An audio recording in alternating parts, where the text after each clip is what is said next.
Hey, welcome to the Early Morning Musician. This show is for artists committed to creating in the margins. Before their day jobs, after the kids are asleep. From the business trip or the basement. We get it, and we're going to share everything we've learned along the way. Welcome to The Early Morning Musician. Hey guys, welcome back. Early Morning Musician, episode 4. Already on number 4. Five. 5. Gosh. Really? Yeah. Oh, that's right. It is 5. Maybe. I don't know that I believe you.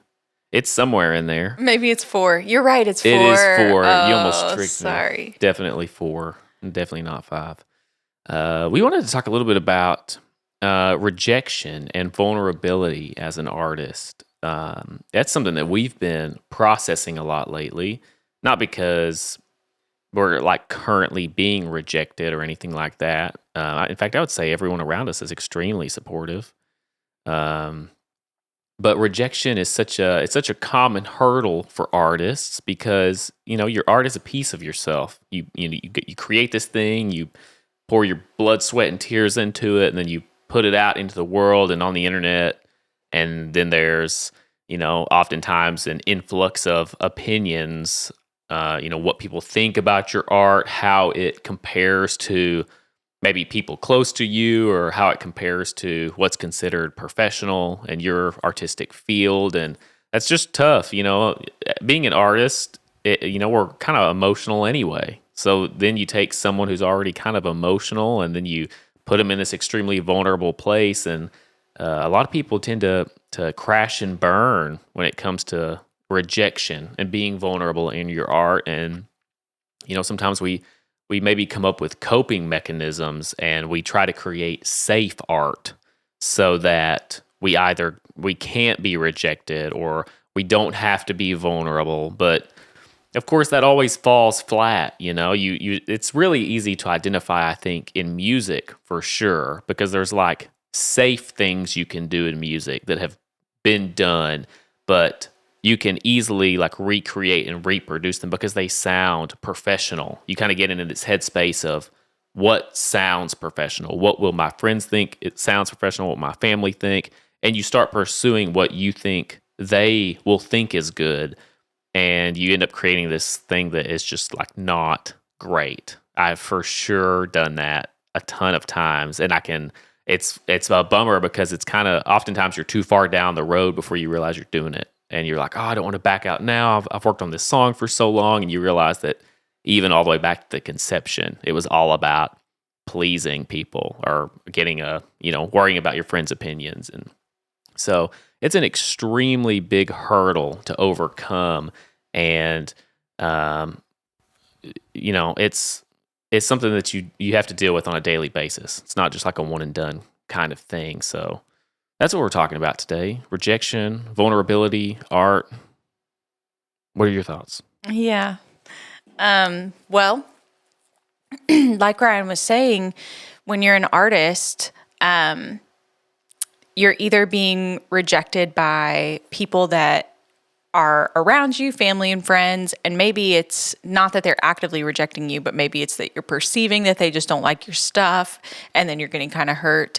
Or maybe you're actually experiencing rejection by people who could help you or other professionals. For sure. Or, you auditioned for something and were told no, you didn't get the part, or you tried out and you didn't make the team, or, et cetera. And I think that when artists or kids, at least in my experience, and you may have had a different experience, but when you have like an artistic child, a lot of times artistic children are really well celebrated. Adults love the creativity. Adults love a singer, a dancer. For sure. Our daughter actually just won the art award at school, which made us super proud, of course. We were like, what? Heck yes. Yeah. And, everybody claps and celebrates for that. And then as you get older and if you kind of make your way out into a professional environment of any kind that actually requires you to make the cut or don't, or get the deal or don't. I think every artist faces either unsaid rejection or outright rejection for probably the majority of their like writing career until until they just absolutely learn to push through it. But I mean, I think that it's pretty constant in the beginning, and there's really no way around that. Yeah. You know, so how do you not give up?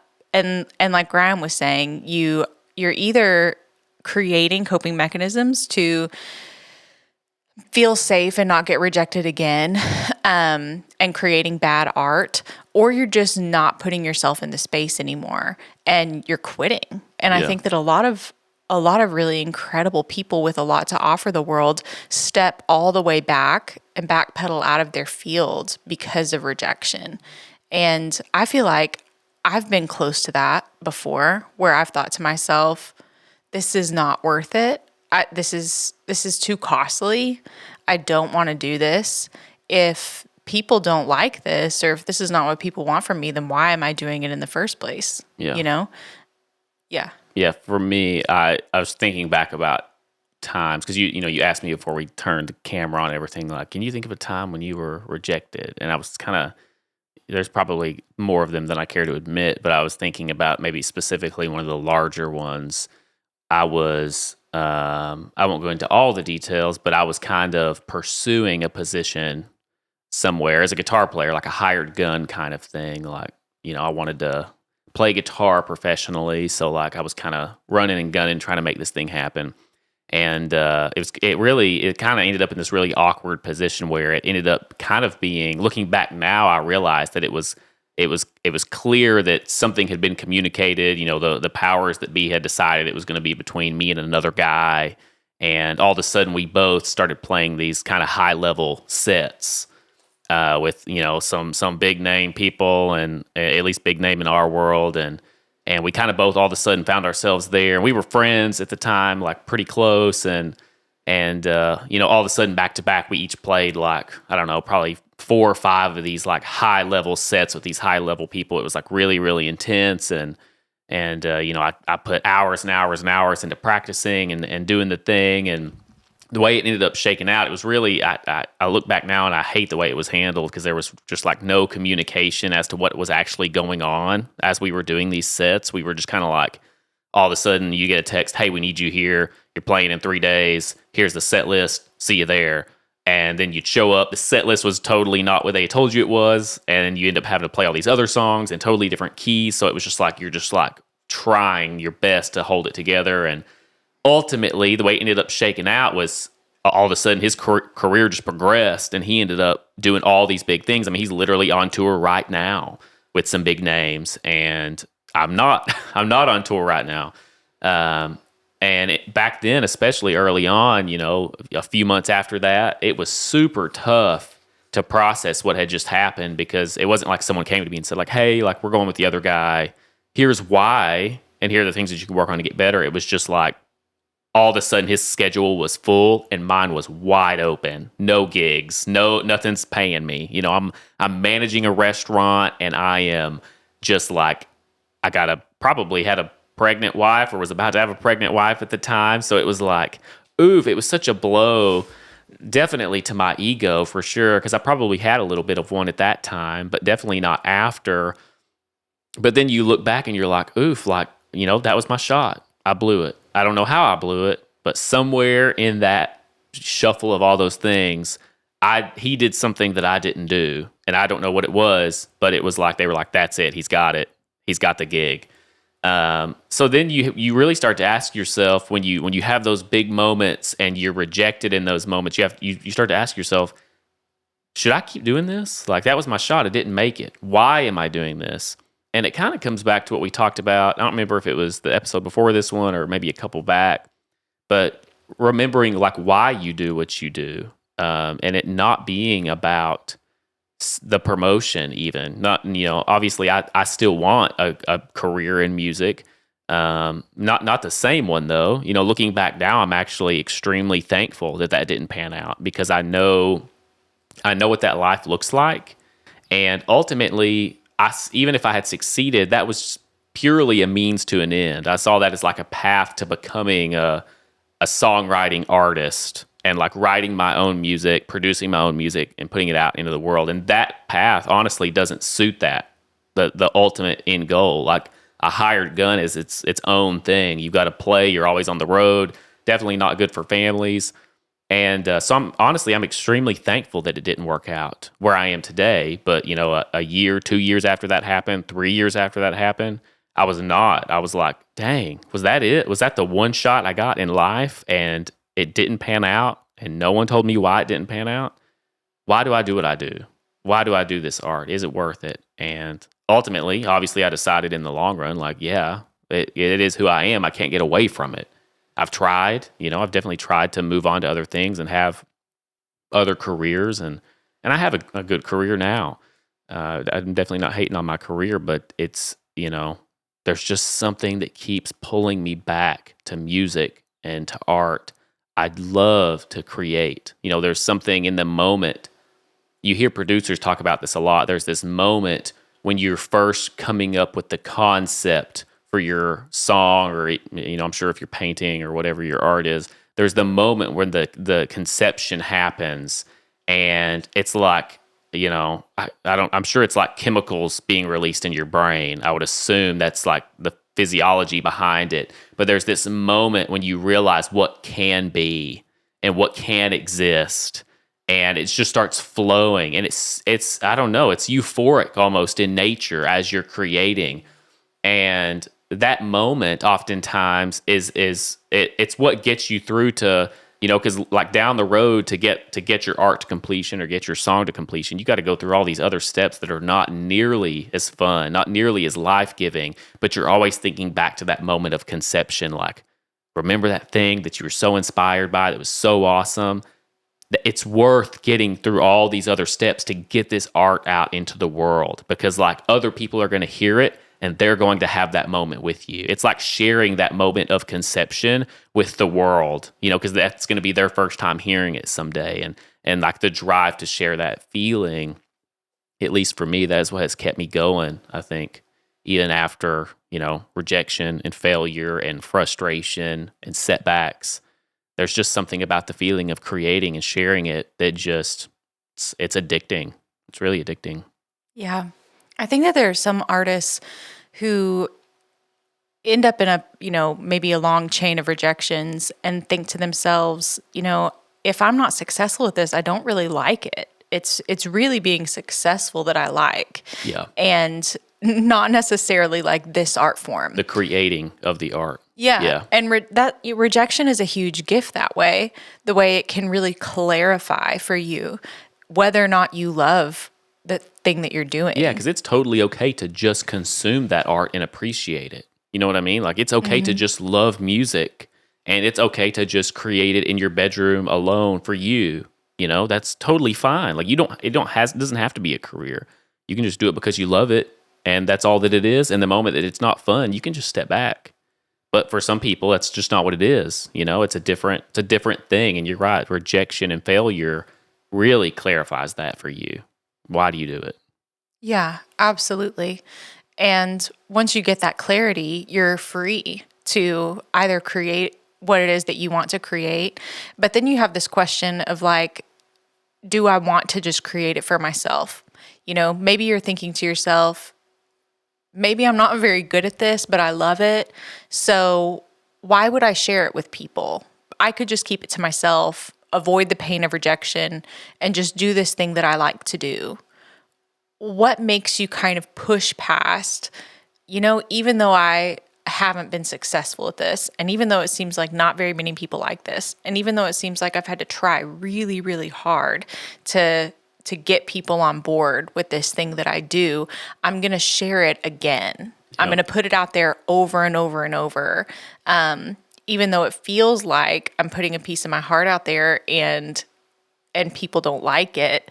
How do you keep putting stuff out there when you're experiencing that, Yeah, that song that we were working on today, you came upstairs and you're like, wow, I heard that. It like made me kind of emotional hearing it. I've had that same reaction to that song, and maybe maybe every song we've done so far at least has struck some sort of emotional chord in me. It's somewhere in the process. But definitely that one, because it's got a lot of strings in it. It has a lot of emotion. It's obviously like a very emotive song. And man, there's just something about that, like being so connected to your art and your art moving you in that way. Like there's that conception moment, and then there's that moment like kind of near the end where we are with this one. We're wrapping up. I mixed it this morning. I was wrapping up the mastering on it tonight. And kind of hearing it done, that again, it's like I'm stepping back into that moment of conception, and it moves me at times. Like I get kind of teary eyed sometimes when I'm listening to our music, just because I don't know, a lot of it, the story of it is kind of our story, but it's just emotional seeing even just see myself develop as an artist, and just being proud, like, hey, even without the success, like, I love these songs. I really do love these songs. And I think that there are people who also love these songs. And that moves me, that moves me. And it's like, what is life beyond emotion? What is life beyond loving what you're doing? Is there really even much more to life than that? I mean, family is that, it's loving your wife, loving your children, like having those moments, sitting outside on the back porch with your family and like letting your kids run wild in your yard. Like, it's that moment of like, oh, I love this moment. That's the thing that you're pursuing in life. So what is art but that? What is art but just creating something that you love and that you connect with, and then sharing it with other people so that they can love it and connect with it in their own way, making it their own story and their own experience and bringing it into their world and helping them feel known. I mean, it's about sharing those emotions with the world around you. I feel like that's what music has become to me. It's not simply just like, oh, well, let me throw out a song, see if I can get some streams on Spotify. It's like, no, man, I want my listener to feel something. I want them to connect with the story in some way and to be moved and to be pulled out of, I work in a corporate world and it's all numbers and sales and quotas, and it's just this strict and rigid thing. But music, it pulls me out of that. It's like, hey, there's something else in life. And I hope that my art, no matter how successful I am or how not successful I am, I hope that my art continues to give that to what for you listeners we have, and hopefully someday a lot of listeners, hopefully T Swift will someday watch Early Morning Musician and she'll be like, you know what? Paramore's not killing it right now, so Early Morning Musician's going to come. I think we've name dropped T Swift in every episode that we've done. Listen, she's the biggest songwriter on the planet. If you're not looking to T Swift for how to write a song, you're doing it wrong. It just is what it is. Whether it's your style or not, it just is what it is. Yeah. Well, I think that, several years ago when we were in a more professional environment and there were things like auditions and tryouts in my life, not for the first time. I mean, we had those things in like high school, and I used to do like regional and state competitions when I was a kid, and for singing or for playing the instruments that I played. And, I was under the impression in my like small pond growing up that I was really, really gifted in what I did. And, I would excel and get first chair or whatever, and I'd win competitions. And I thought to myself, I could go anywhere and kill it. Like it seemed like a given to me, which is so funny in retrospect, but it just seemed like a given to me that I'd walk into an environment because I was gifted at something, blah, blah, blah, and I'd make it. But then as I got a little bit farther along in this professional environment, I mean, I remember the first time I walked in to a voice lesson in a more professional environment, and when I was done, she said, I don't really have any use. That was the phrase. We hate you. She said, I don't have any use for your voice in this environment. If you changed drastically, then I might could use you. But as it stands now, like, you could sing like maybe in like an indie band. Hey. What's up? She nailed it. See, she was trying to get you in the right direction even back then. Yes. And it's so funny how I think about that sometimes. Could we say her name? Could we? No, absolutely not. and I love her. And she taught me so much. We love you. You know who you are. I don't know if you'll see this, but we love you. So, right after that, I went through an audition.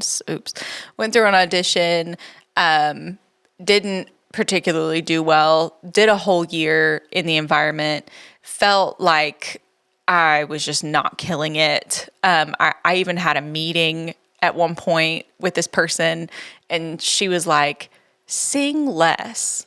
Like, I remember her saying, throw the ball to the other girl. If you think about wanting to sing out, throw the ball to the other girl. Just go ahead and that's going to be your default. Yeah. And I can't explain. I could wax poetic about how painful it was, but for a formerly gifted kid who had found their identity or, thought it was just so arrogant to walk into an environment and be like, oh, I've got this. To have the wind so fully knocked out from under you. Do you think that she picked up on that about you and that was why she came in the way that she did? Do you think that she picked up on that air and was like, oh, I'm going to knock her down a peg? We're going to knock her down a couple of pegs. So it's like that was her thing. Or do you think that it was just like, that's just, she's just doing that. Like that's just who she is, or that's just what she thinks the truth is. And I think that I just wasn't as good as other people. And I think that she just didn't have a problem telling me that. That's what she picked up on. Yeah. And I remember her saying, I did make, like, quote, the team in some capacity. And I remember when she called me to tell me, she said, it's definitely not because there weren't other people more gifted than you. And I was just like, okay, wow, it's a paradigm shift. Thanks. To, realize, like not only am I being rejected from something, but the rejection is like a pointed communication. You're not good enough to be picked.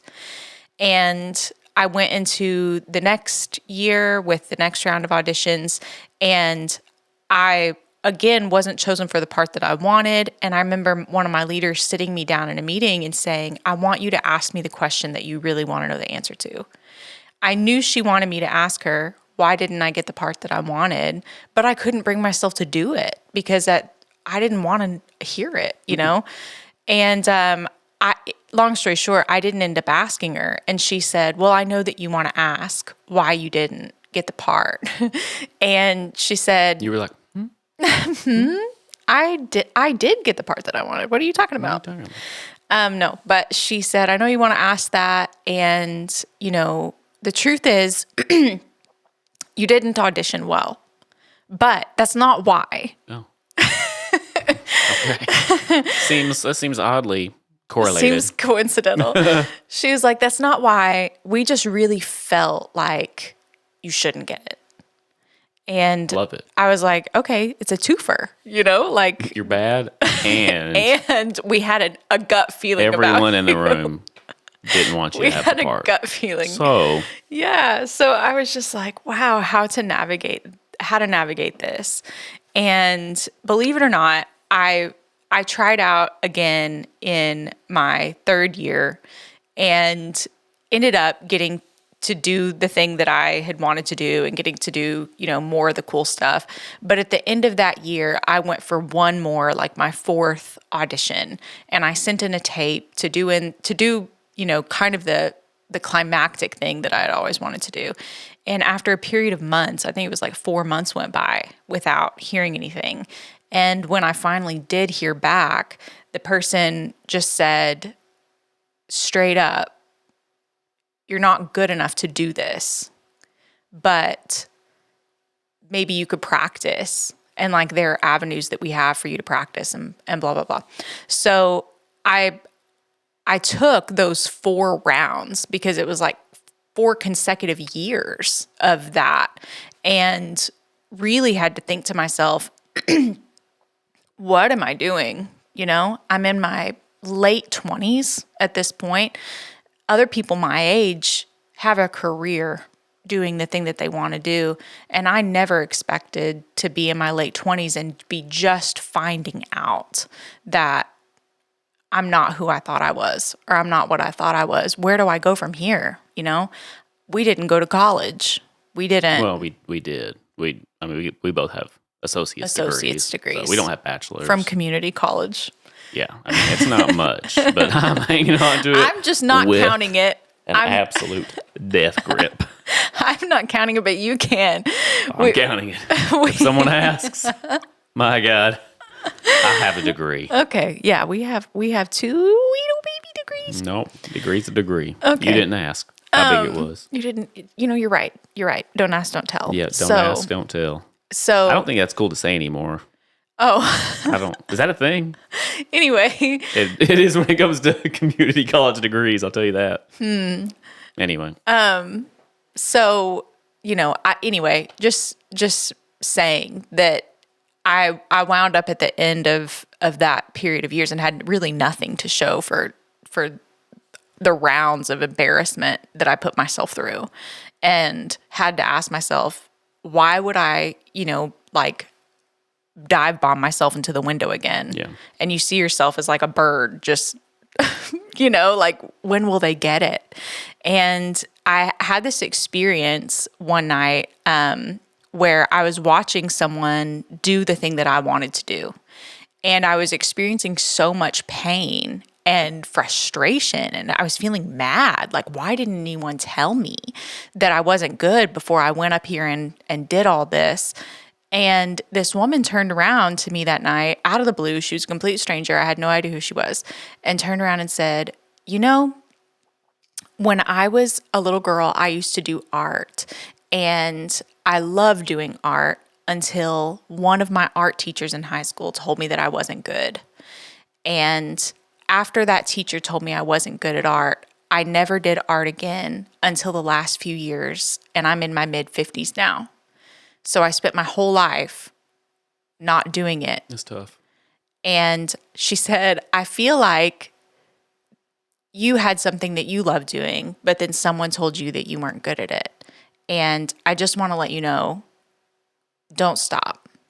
Yeah. Don't be like me. Keep on. And I think that the main thing that kept me going after all the amount of rejection that I experienced was people, like crazy, encouraging, wonderful people who told me, keep going. Yeah. You know, you kind of have a more indomitable spirit about you that doesn't need anybody else to tell you to do it. But I needed that, and thank God those people existed for me. Yeah, So yeah. I hope they exist for you too. And maybe this episode is just to tell you that you're not alone. If you've experienced a lot of that and are wondering how to keep going, keep going. Maybe I can be that person for you. Don't stop. Don't stop. Thank you guys. Bye.